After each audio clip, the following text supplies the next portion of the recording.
Hey guys, welcome back to another episode of Complex Like Wine, the podcast where we talk about complicated things and improve over time, just like wine does. Here we're back with another episode for you guys. This week we have Anthony, and he's waving right now. Hi, how are you doing? I'm doing good. Yeah, sorry if I interrupted any introductions or anything else you wanted to say, but I'm doing quite well and I'm very glad to be on and, talk about um, some of the subjects that we have at hand, mostly pertaining to self-love. So thank you so much for having me. No, of course. Yeah, thanks for reaching out and being on the podcast. Before we get started, of course, you have a drink with you. I'm being basic today. I just have my water because I'm dehydrated, but I have my root beer. It's the closest thing I could get to beer without breaking sobriety. So there we go. So I'm gonna open. Oh oh oh oh oh oh! Don't explode on me. I'm gonna open this up, and it didn't explode. So cheers, long distance cheers. long distance cheers. Mm. Yeah, I just came back from Vegas this past weekend. So this whole week, I'm like, you know what? I'm not drinking. Like, I did enough of that. I'm like, we're just gonna do water and just kind of recuperate. How hot was it for you? Because when I went, it was averaging about 115 as the high. It was It a, was a couple weeks ago. yeah, it was 112, 113 over there. Oh, yeah, no, not fun. Although it was my first time at in Vegas, and it's a different place than everywhere else. I mean, if you like food and just people watching, then it's the perfect place. Yeah, definitely the people watching. There was lots of interesting characters because it was only us girls. We did a girls trip. And so every time I've gone to Vegas before, it's always been with a guy, like an ex-boyfriend or a friend. And Right. so it was just different to kind of we all had to be a little bit more vigilant of like, all right, let's just make sure no girls get lost or like weird people try to do weird stuff. It was a good weekend though. There's something strange though about the city of sin having so many families there. Like it feels almost like adult Disney World, but yet it's still like has that Disney vibe of, oh, like here are some adults, but then like here are mainly families. Like it's very family dominant, and that's very strange. When at the same time you have, people down the street handing out cards for prostitutes and strippers and nightclubs, and it's just yeah, it's certainly it's certainly dichotomous sort of place. That's literally what the girls and I were talking about. Like so many families, and one of the girls was like, "What are they handing out?" And I'm like, "Oh, it's for like strip clubs and prostitutes." And she was like, "Oh, that explains why you're seeing images just like everywhere." And I'm like, "Yeah, this is definitely a different breed." Well, I mean, it's interesting, right? How I mean, Vegas, in terms of being an ideal environment, it's anything but. I mean, right? I mean, the temperatures are absolute extremes, right? The water is very limited. No one would have thought to, build Vegas if it weren't for legal regulations and image. And it's just interesting how um, easy it is to sell things, I guess, based upon an image, Yeah. as opposed to any actual like tangible things, right? Like there's this weird thing, in and you could see in like a show like Mad Men, where you're selling more of an idea of something than what something is actually able to do. Mm-hmm. Oh, absolutely. And so for people listening, you're from New Mexico. So I'm originally from Miami, Florida, but I am residing in New Mexico. right. So yeah, I'm sure Miami's probably similar to Vegas, but then New Yeah, Mexico right now is just like a whole completely. completely dissimilar. I mean, we have a Las Vegas, New Mexico, but it is it is certainly quite different from Las Vegas, Nevada. But yeah, I mean, it's interesting, coming from a very flashy place into a place that's not very flashy. It often even affects like attitudes towards relationships, loves, priorities, these sorts of things. It's quite interesting. One of the things that's not um, I guess, addressed in when people kind of come together is this weird combination of like area and image.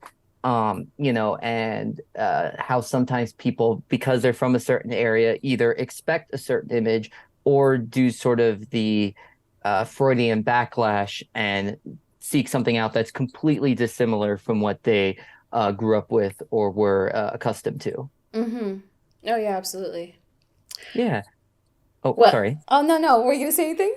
Oh no, I mean not much. I mean, I think certainly I think the tendency is more prominent in places that have more imagery, right? Because either people are either extremely overwhelmed by the great deal of just imagery, the flashing images, the expectations, or so on and so forth.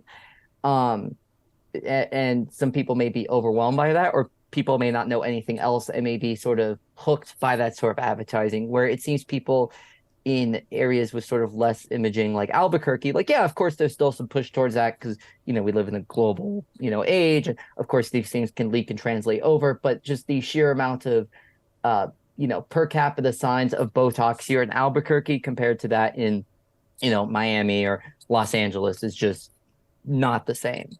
Yeah. Yeah, I there was definitely moments over the weekend where I was a little bit overwhelmed. I'm like, I'm not used to this.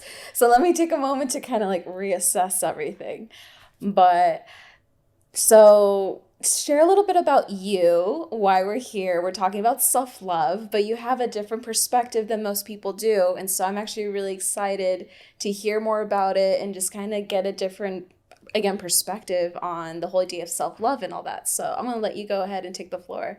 Yeah, just to give a brief introduction, I'm a literary writer with two books to my name, which is pretty nice. We're going to link it in the bio. Yes, please. But no, all self-promotion aside, I then just recently last semester got my MA in philosophy. So a lot of where I try to come from in terms of a communicator of knowledge, I guess is the best way to put it. I try to come through a combination of a casualness but a seriousness. So you'll see me kind of flip between the two modes. My most recent published collection of works was on an idea of love that focuses on love as a notion of a fling.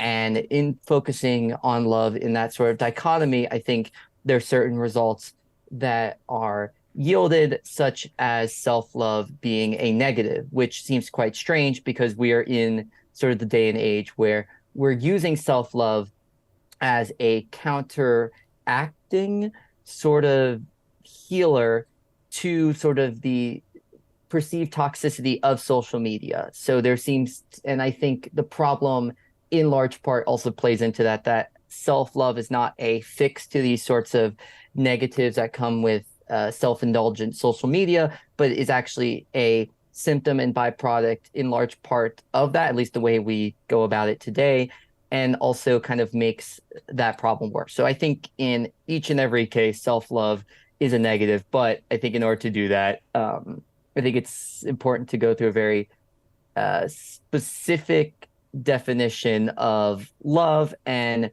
for me, I think the best definition of love that I've been able to at least conjure for myself is that love is a passion for otherness. Mm-hmm.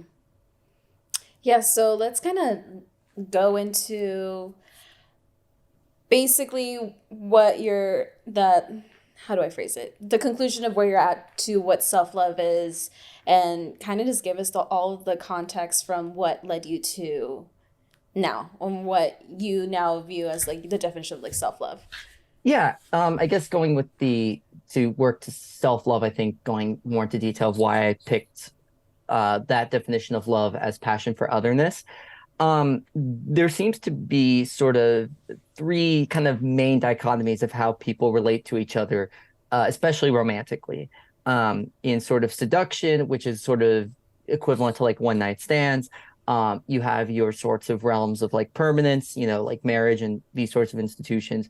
And then there's the, at least in Western civilization, the most often sort of ignored middle ground where you're not doing one night stands, but you have longer relationships, but you're not intending any longer commitment. And I mean, we do have a word for this, which is flings, but there seems to be this general tendency of flings being looked down upon. So instead, taking the perspective that flings seem to be like the golden mean, kind of in the Aristotelian way, um, what does this yield us? And when we look at something like seduction, there doesn't seem to be sort of a passion for the otherness. There just seems to be just like that raw passion and nothing else. The other person becomes sort of an object, little more than just something for convenience or enjoyment or etc.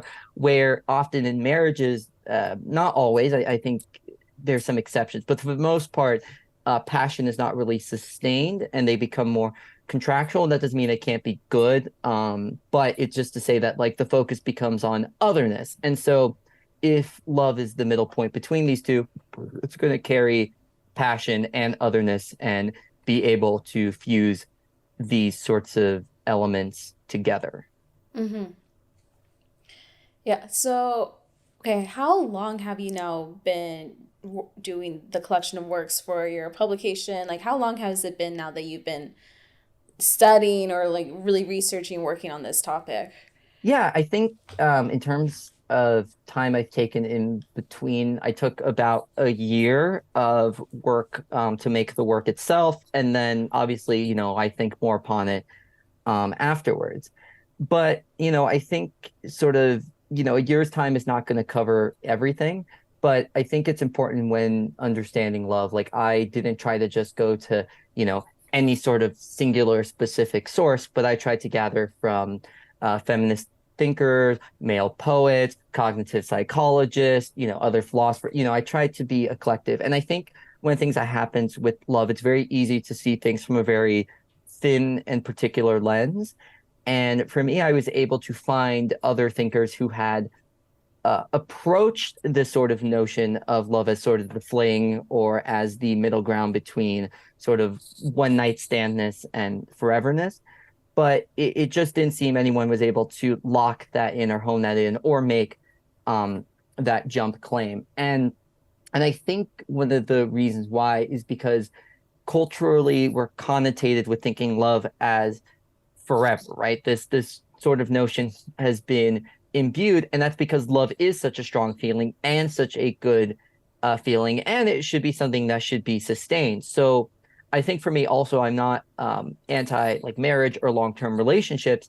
I just think that rather than them being contractual in the way our society has worked them towards, that they should be more fling based, right? Like there should be constant passion infused in that those relationships that are long term aren't long term because they have any sense of like foreverness or contractuality, but because they're constant imbued passion and because people feel renewed and people are able to renew those feelings of being in the honeymoon phase, right? Like there's this whole notion, oh, you can't have the honeymoon phase forever, but I just disagree with that because it just doesn't seem aligned with the evidence we have from a cognitive psychology standpoint, and it just seems possible from an actual enacted out standpoint. It seems like this weird um, rationale that it can't last. It's too good to last, right? It's this rational pessimism when really like these sorts of things that got you interested in the person in the first place should be the things that should be kept up and sustained, whether there's something as simple as getting non-dairy ice cream or playing a certain video, whatever it is. Like these things can be kept up, and oftentimes as relationships go on, unfortunately the passions get lost and things become more arrangement based rather than passion based. Right. Like from what I understand, it can end up becoming routine. And so that's where like the contractual mindset just kind of goes in like, well, this is routine, this is what we've always done, like X, Y, and Z.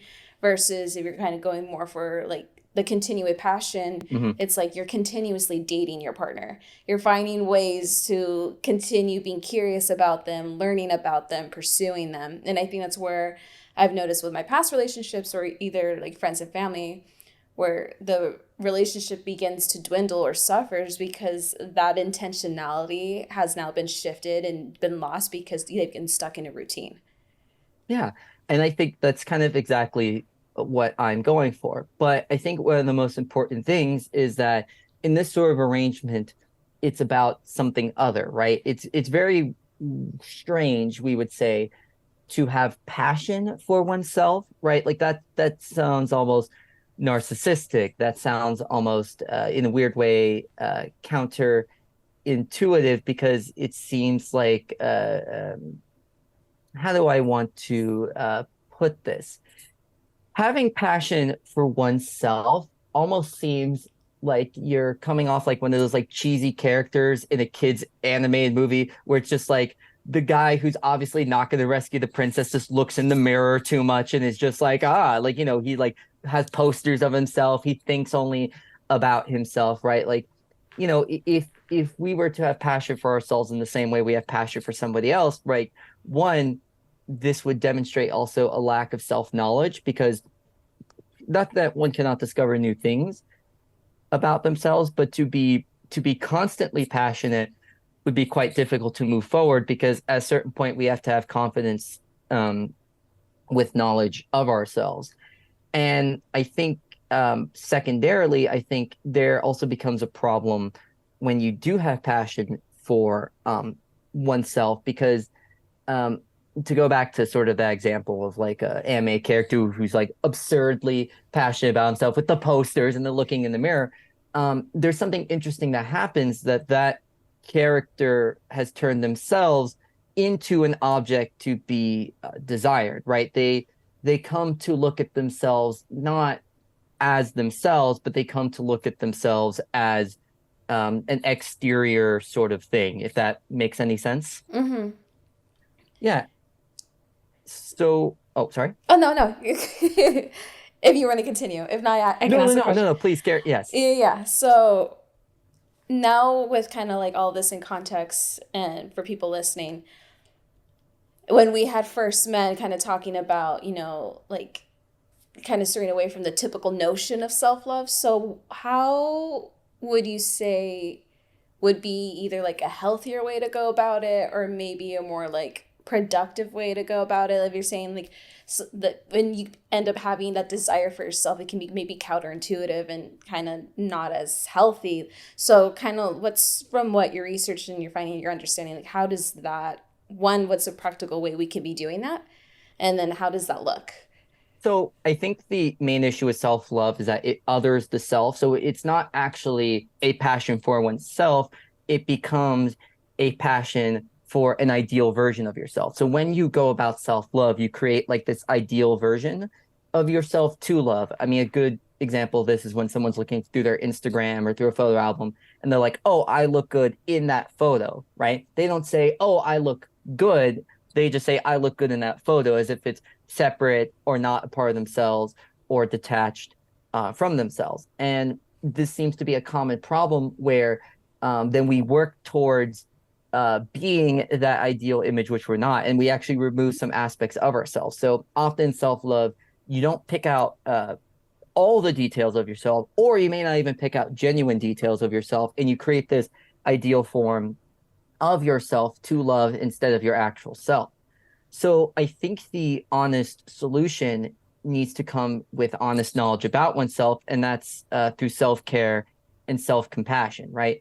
In order to self-care, you actually have to look at yourself in the state you're in. So if you're going about, let's say, self-care for a wound, you can't just say, well, my leg ideally, or like my leg in its best scenario, does not have a giant knife shoved through it. But, if you are someone who's going about self-care on a, let's say, the previously mentioned knife that's in your leg, you actually have to examine yourself in the circumstances you are, and you're not focused on this other ideal version of yourself. You focused on the version of yourself as you are. Or in a less extreme example than getting stabbed with a knife, in terms of having compassion, you look at yourself for your strengths and your flaws, and you have compassion for the person of like, this in this person in this case being yourself. You have compassion of why you have those weaknesses and why you may feed into certain strengths if they are pain-based reasons for feeding into your strength, or if they're good reasons or if they're overcoming reasons, right? You're able to be empathetic to yourself in self-compassion, and then you're able to treat the issues at hand with self-care.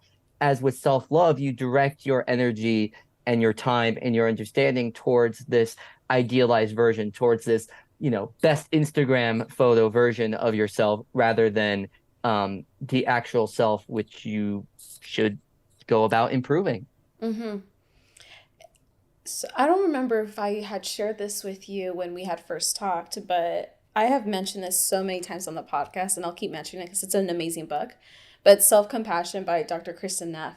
And I think that was the book, one that changed my life, but also helped me really reframe the whole idea of like self love versus self compassion. Like compassion, you're acknowledging everything, the good, the bad, the middle ground, like pros and cons, but you're accepting it all because that's just who you are, and giving yourself the grace for whether you might have moments where you think you're falling short or your downfall is like that's just you, and you embrace it versus before, like you said, where I understand now the whole idea of self-love, you can kind of nitpick on the things that you like, that idealization. Yeah. And then especially I think that can get really easy to do with social media now. Yeah. But I think one of the problems is that what has been addressed is the idealization, but people who have critiques of self-love still attribute these things as actually honest to oneself. And I feel like self-love always lies in the sense that it doesn't actually point to one's actual self. It points to something that isn't actually there. It points to a fiction, right? So when self-love is not addressed as a fiction, someone can still say it's like, okay, well, I'm still pointing to real aspects of myself, and I should idealize and feed into those aspects. Like, why wouldn't I try to strive to be the best optimized version of myself, right? It can come down to sort of this capitalist thing of, oh, okay, well, I should be the most marketable. I should be the most shareable. I should be the most productive version of myself, and I should only feed into those things that are productive. But I think the issue comes to hand is that there's this idea simultaneously that exists that goods exist entirely by themselves and are not correlative opposites of their negatives, right? So, these two forces often, feed into each other. For example, in many cases, one's extroversion can be a result of early neglect because an individual may want to go out of their way to speak to others as a result. I mean, this isn't the most common result of neglect, but this is certainly a possible result. And I think the problem at hand with self-love is that it can be a dangerous game because someone can still look at this fiction and still be like, no, there are real elements here. Like, look, this is a real element, almost like how Harry Potter's still based in like London in large part. It's like, no, no, no, there's something real here. Here's London. In the same way, an individual can, look at that self-loved version of themselves and be like, no, I am quite fun and spunky, and like this is an actual trait of me, rather than being honest and sometimes not being able to see that the aspects that are self-loved are often overplayed, because it's very easy for the things we love, the things we have, again, passion for us to oversell them in a large way, right? Like people who are passionate about basketball. I love to sell basketball. I'm a huge Miami Heat fan. Like, I think it's the best game ever. But here I've already used hyperbole for something I'm passionate of, and I can't convince someone else who doesn't have that same passion to go watch 82 regular season games. That's just not gonna happen. Like for me, I would say, no offense, basketball's my least favorite. But if I'm trying to tell you, no, we should watch some USC Trojan football games, you should get season tickets with me, that'd probably be the same thing where you would be like, hmm. Yeah, but I think, that's the thing, right? Where it's like, because self-love comes with this passion, right? Because it's something so easily to get swept up in. It's not as easy as just telling someone like, oh, well, you're not actually focusing on the problem. But passions are often about escape from the problem. So even if someone is practicing self-care or self-compassion, it's very easy to slip back into self-love because these are the things that make one feel good and make one um, feel elated. But the problem is that it's not a passion in the same way that USC football is. It's more a passion in regards to someone that really gets into like too into stoner culture. I'm not anti-drug by any means, but it's just to say that like, it's easy to make certain um, less than ideal habits a passion that can hurt oneself. So I don't think it's self-love is a passion in the same way as something like, occasional USC football that has its limits and has its regulations and has its balances, but there's more of a passion akin to, someone maybe being, passionate into backyard WWE, where it's like something like, yeah, this is great and all, but you're about to get, five concussions and a ladder to your face. So yeah, it's a dangerous passion. Yeah, okay. With well, I kind of want to hear from your like personal experience. Has there any been moments with like yourself where you had that self-love and then now with all your research and stuff, you've been able to switch it to the self-care and self-compassion? I think for me, I think it became more of a cold mechanistic issue when I was developing sort of the my sort of philosophical definition of love. So I'm not sure if I've ever been one to self-love, to be truthfully honest. I just never came across to me. And I think in large part that came down to seeing myself as a broad individual with nothing really to grab onto and not really wanting to focus on any aspect of myself in particular, but wanting to promote every aspect of myself. So I don't know from personal experience, but I think in observing others go about this behavior, especially I think through social media, which I'm not on much, but I'm only 26, so so I see friends and peers and whatever I had it from time to time. Like, I've seen these sorts of behaviors. That's where I caught on to maybe my skepticism of it, but was never really able to express it until um, really diving into the literature on love. Okay. So, when you remember correctly, you have a girlfriend or fiance, girlfriend, right? Girlfriend, Pretty yeah, long term, but yes, girlfriend. yeah. How has your research and your understanding of like self love, just love, has that played at all with her? Have you guys had good discussions about like the definition of all of this? I mean, I'm someone that is willing to use words on someone else's understanding, right? So I'm not this in conversation, I'm not this very strict, like, oh no, it's my definition. You can meet a lot of, at least in my field, analytic philosophers that are very much like that. I don't care, man. Like, what's your definition? Cool, we can go with it as because in a conversation, I want people to understand the same thing. Um, so in that sort of situation, I think she views, the word love in the more traditional, forever, long-term sense. And, I do have those feelings with her, but I know for me, the best way to sustain them is to be someone passionate, someone that's able to renew, someone that's able to become, as opposed to just in stasis, right? There's this guy Slavoj Žižek who talks about he has this phrase that I love you now, don't change. And I think he says something along the lines of that's the stupidest thing ever. And that's because, someone you truly love, you do want to see them change, right? Like you should love someone for their changes because change is just an inevitability. Obviously the simplest is just going through just one moment into the next, but there's other smaller changes such as new jobs, the changing of hair color, these whatever change may come about, like love should not be a matter of just one's stasis, but one should also be able to love that change. And I think the problem with why a lot of relationships often fail is because people love only someone in a certain stasis, in a certain time, in a certain frame, and so on and so forth. And they're not able to accept things that become otherwise. Mm. Yeah, I was just curious about that because there are the analytical people that are like my way or the highway. Mhm. Not that I was assuming you were, but I was just kind of curious.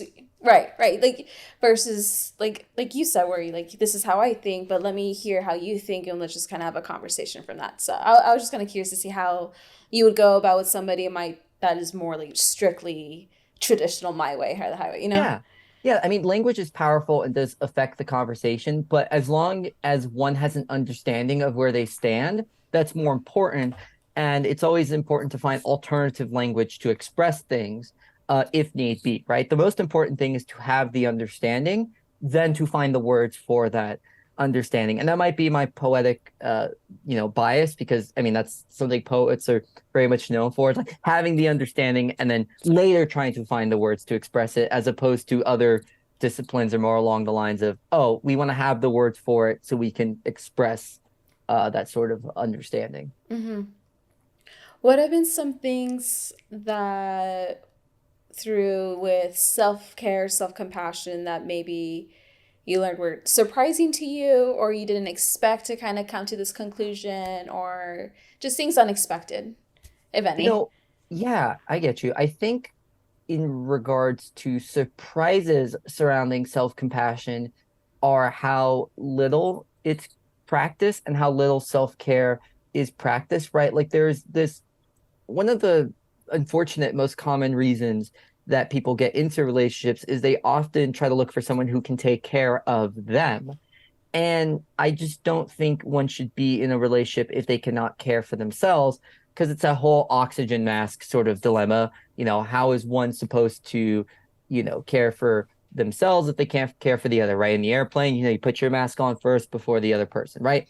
So it comes down to that, where people try to find somebody else to take care of them, where they find someone else to fulfill all their needs, and one should be able to be fulfilled in themselves, and while simultaneously being able to care for another, right? Like one should be able to both practice self-care and other care, but one cannot do that without the first step, and people try to skip the step of self-care and just jump into other care and expect almost often to find someone else that is going to take care of all their needs. But, a lot of, needs the other may not have access to for, oftentimes they're mental. Oftentimes, you need to develop trust in order to get these sorts of cares out. And so I think that's the most surprising thing of how little self-care and self-compassion are practiced. Yeah, you bring up a really good point. I would say when I was like a teenager, I was definitely much more guilty of that. Subconsciously, not even aware that that's what I was doing. And now that I'm older, I'm also 26. I can reflect back on, the flings or my relationships where I realized like I was putting that expectation of being taken care of by not recognizing I have to have this self compassion for me first. And once I got to the place of that through therapy, I've noticed a huge shift in just the like self awareness, self knowledge, the confidence, and just the compassion, which ends up translating into, that self care, which is you actually love yourself, not the whole like idealization or like nitpicking of it. Yeah, and I think the notion of other care is good, right? So it's not to diss that in particular. It's just more so to say that, like, if that's something that one actually values in their chosen dynamics or whatever, which I think they should, because I think it's a good thing personally and preferentially to want to care for others. But if you want to even be able to do that, how are you going to be a proper caretaker if you are a mess and need to be taken care of? Not to say that one needs to be perfect, but there's more. There's a certain level of self-sufficiency that is needed before one, I think, can engage as a proper partner. And oddly enough, I think one of the most important things, I think, that is only going to get worse with technology is be a good conversationalist and communicator. I am by no means perfect myself, but as you could tell from me speaking here, I can be quite a wordy person and get a lot out. So, just expression, I think, is something that's important, but is more so getting lost over time in terms of matters of love and romance and relationships. Yeah, I would say it's definitely getting on that trend where we're being very much more disconnected, less FaceTime, strictly texting, DMs, whatever it is. And it's just the whole idea of like the connection and conversation is just becoming like more secondary. Yeah. And within my perspective, I think having communication is like one of the biggest foundations you need for a thriving relationship. And so to see it going on that trend where that communication is getting lost, yeah, it's kind of it's tough. Also, the changing form has its it curates things in the same way like self-love does, right? So it's like when when you're texting, right, you can erase your text messages. I mean, even now with the new iPhone features, you could edit your text messages, right? Like you can curate what sort of response you get. And we've all done this where it's like, we're texting somewhere we're interested in, and we start typing something and then we erase it, right? You can't do that in conversation. You have to be upfront as you are. And I think that's better because however you decide to communicate things, if you end up with someone that's looking at you funny, like they have no idea what the hell you're talking about, well, maybe your conversational styles and don't match, and this doesn't seem like a good thing to move forward with. But if you do get that like understanding, or they're able to say it back to you in a different way, or so on and so forth, like this, then that's a good place to start from, as opposed to I think the curated versions, right? The selves that we want others to love rather than the selves which we actually are, and are the things that are actually going to be wanting love, right? Like you don't nobody wants their idealized self-image to be loved. People want their actual selves to be loved, but they hope by projecting the idealized image, their actual selves will be loved. Oh, absolutely. Yeah. Like right now, I'm kind of currently dating, and so that's just like a big part of it. When you're dating people, you have your best face forward. You're putting that projection of like, this is me and my self love, and like this is who I am, the full package. When in reality, it's just the tip of the iceberg, and there's so much more beneath it. And like you said, I'm in my head, I'm chuckling because I've definitely been times where I'm like texting somebody. And I'm like, wait, no, maybe the tone's not right. Let me change the text. So God, it's just yeah, everything you're saying, like, it's very relatable and very true. Yeah, I mean, I know my own like written work is a lot more, academic in its terms of style. Like, there's a part of me that wishes I would have addressed more of these um, sort of trends. But I think ultimately I try my best to touch upon, I think, things that are more universal and that will, translate further. But I think also using modern trends for analogy is very helpful. So, in a different way, right? Like we're not going to go backwards, well, unless something insane happens, but all optimism. Our technology is not going to go backwards in regards to these modes and means of communication, and we really can't, take away that this has now been the new established mode of connection, right? Like more relationships now, and very quickly, right? Like there was eHarmony was just like a ha ha funny thing. Like I think when we were super young, where it's like, oh, this is a weird little like website. They had the cheesy commercial with the like Yeah. older couples like dancing and stuff. Like we met on but it went from something that we'd see like why is this ad showing? I'm watching Nickelodeon. Like I'm not like what's happening to now the most common means of people engaging in relationships and like finding their partner is through Tinder, Bumble, Hinge, all these Plenty of Fish, whatever websites is now the most common means of making interpersonal connection. But the thing is that like, you know, I hope nobody like fell in love through the texting aspect of things and made that sort had that sort of passion once they started interacting with the person face to face, because you receive the I don't want to say the true version, but you receive the uncurated version of that person.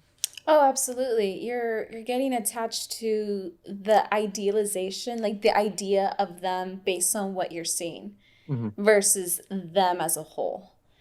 Yeah, Absolutely. and the universal thing I think will always be in terms of will be that conversation, right? I think that's the weirdly enough the strongest place to build relationships from, because it's the means of, this might sound like a weird way to put it, but it's our means of mind reading, right? Like we are able to actually um express our compassions, our cares, our love, our desire, etc., through through language, right? You're not going to know what's going on in someone else's head unless they tell you. And obviously, of course, there's that whole hope of, well, they telling the truth. But, that's, if you do trust what they are saying and that their, projections are genuine, then this is, the only means to do so. And sure, it can be done through text, but knowing the technology as it is, even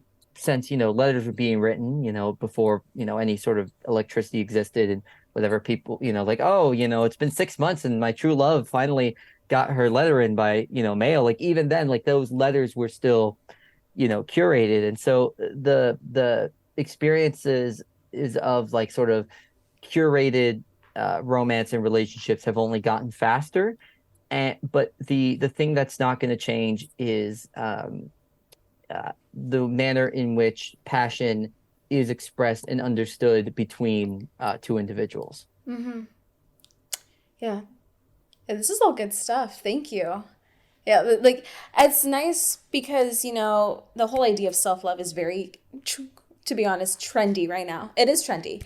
And, at a point, like, like this podcast is about wellness, mental health, some of the episodes are promoting self-love, Mhm. and it has a different frame of from what you're bringing on. So it's nice to have like just a different perspective, because you're touching on a whole different side of the difference between self-love versus self-compassion for yourself, which I think is very important, and it's not nearly talked about as much because people don't realize there's a disconnect, there's a difference between the two. Well, there's a conflation. I mean, the word love is used in so many contexts. I criticize, I used to really like the Greeks that they had these many definitions for love. And I kind of realized in writing the work I was writing, I started to sort of critique that because it sort of ruins other things as they are, right? Like, so when love is conflated with compassion, it ruins compassion. When love is conflated with care, it ruins care. When it's conflated with friendship, it ruins friendship in the sense that it doesn't allow those things to exist, excuse me, in the same way, right? It kind of has to add this other element, this other layer. It doesn't let the true thing be as it is. It has to add a whole another, sometimes, I mean, something as grand as a metaphysical structure, but typically not as grand. Typically it's more along the lines of adding a structure of like contractualism and obligation and these sorts of things that can sometimes alter a friendship in a way it didn't need to be altered, or sometimes take away from care in a way it didn't need to be taken care of. And so I come to the point where I think love needs to be approached very carefully in order to be a a sort of a good thing in the preferential sense. Because I think one of the problems is that love gets approached way too loosely, way too often, and it leads more often to problems of damaging other aspects of our relationships as opposed to improving them. Mm-hmm. Because we're getting close to wrapping up, I want to kind of see if you have any practical ways, like tangible ways that you would maybe recommend somebody that, let's say you're having this conversation with them and they're asking, well, how can I now give myself self-care and self-compassion? What are ways that I can do that? Would you have anything in mind that you'd want to tell people?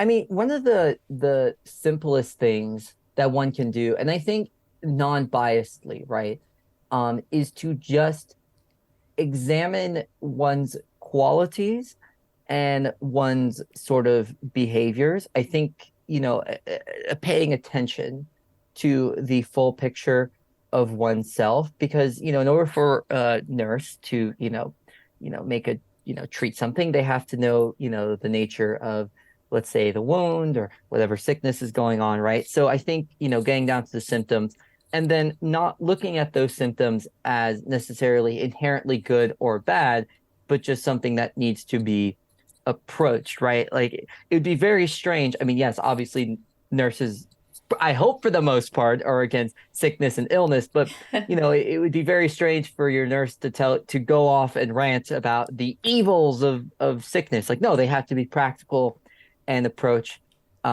these sorts of things. So I think that's a step towards self-care. I think self-compassion is the emotional side of that equation, right?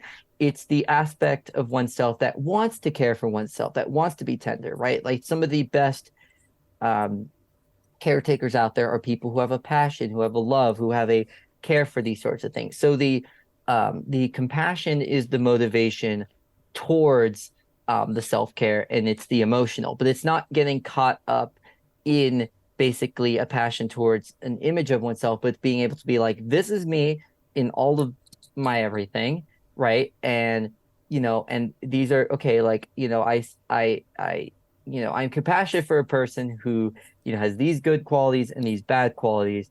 And what do I need to care for holistically? So I think, that's the other thing that, these things, both the care and compassion have to be, holistic. So I know a lot of this is very uh, vague in a sense. It's not, pointed anywhere, but I think one of the problems is that selves are very custom, right? So what are the areas I need to be compassionate towards myself are not the areas for you or, anyone else that I may come across. So Hmm.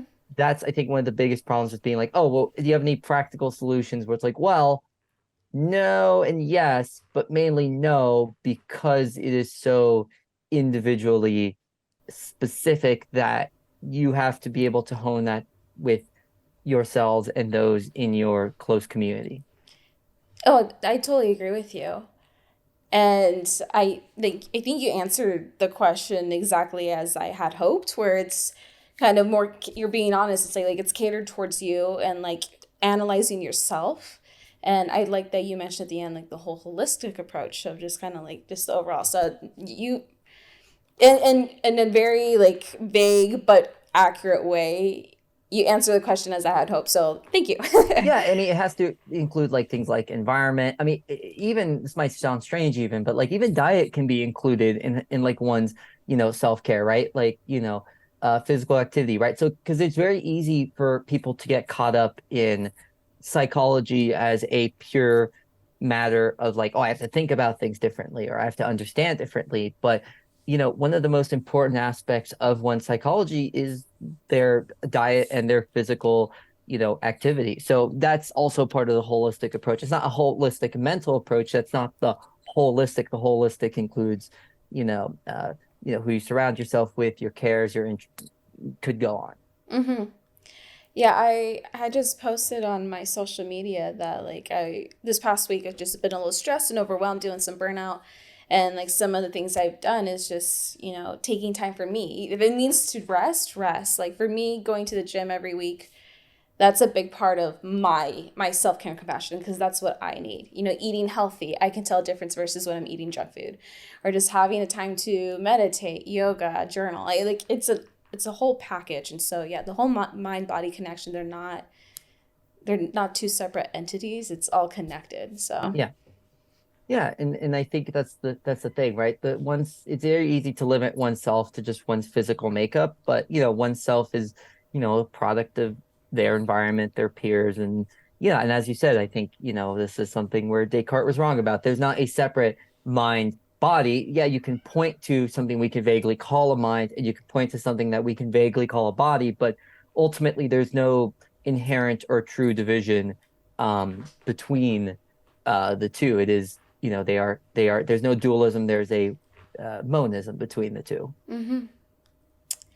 Any last minute things you want to share? Any plugins for yourself? No, I mean, I think ultimately I hope that everyone got something at least helpful or useful out of this, or at least a different understanding, whether that's like, nah, this is ridiculous, or that's fine with me too. I ultimately just hope for engagement and interest and for people to, I guess, assess. And that's all that really comes down to. And that's all we really can hope to do in terms of understanding is just, keep on checking and assessing. And hopefully we come to results that maybe aren't truer, but hopefully results that work better for us as individuals, at least. Yeah, I love that. Well, cheers, Anthony. Virtual cheers. Yeah, guys, I hope you everyone listening found this really interesting. Again, I was excited to have Anthony on because it's just a whole different perspective. So, like, let's switch up the typical trendy self love. Let's like touch and get the nitty gritty on self compassion. And for like all my philosophical people out there, Anthony's throwing some peace signs on this.